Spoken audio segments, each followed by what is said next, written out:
Ubizo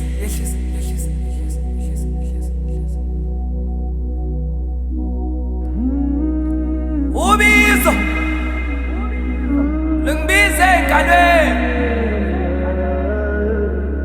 Ngiyokhalela bani nayi iphimbo lami liphindaphinde entabeni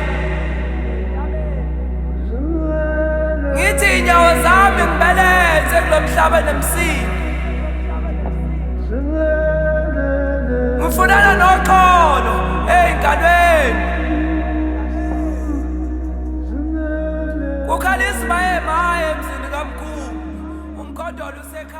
Sawubona to you, sawubona to yours, from one great spirit to another. Igama lami Thulani Malivu. Welcome to Ubizo.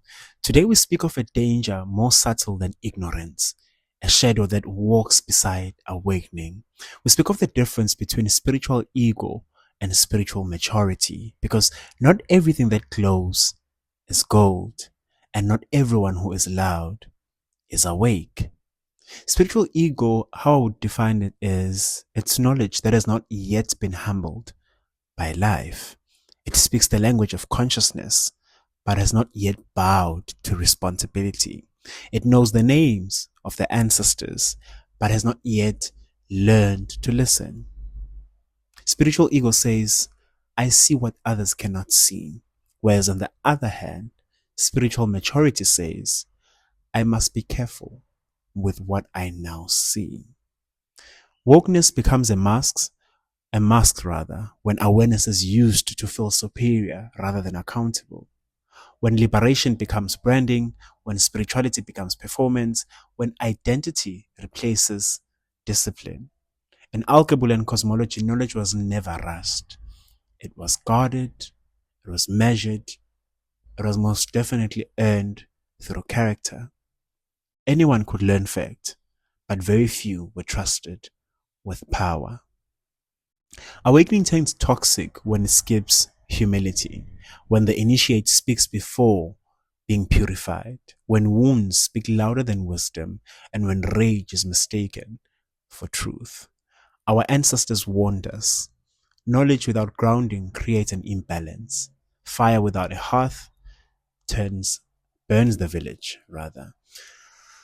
And if I can just pause it here before I will proceed and say, this is what has been true for me. To say, okay, cool, now that I've awakened to this person that I've always been, how then do I move forward? This has been true for my experience in the past 4 years. Not that I haven't found ways forward, but I've definitely found ways forward. Proceeding. True power moves quietly.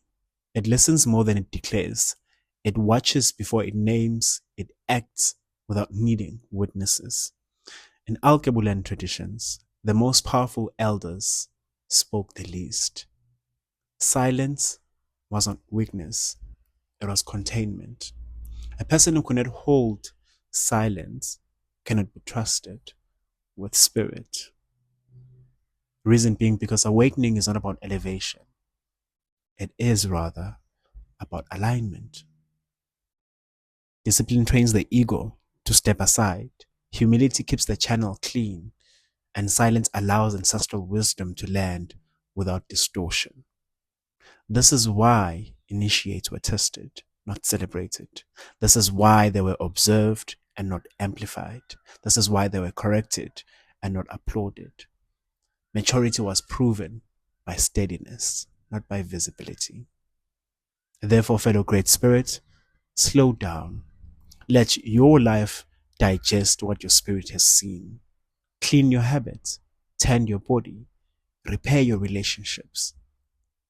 Speak less, listen longer, and serve without announcement.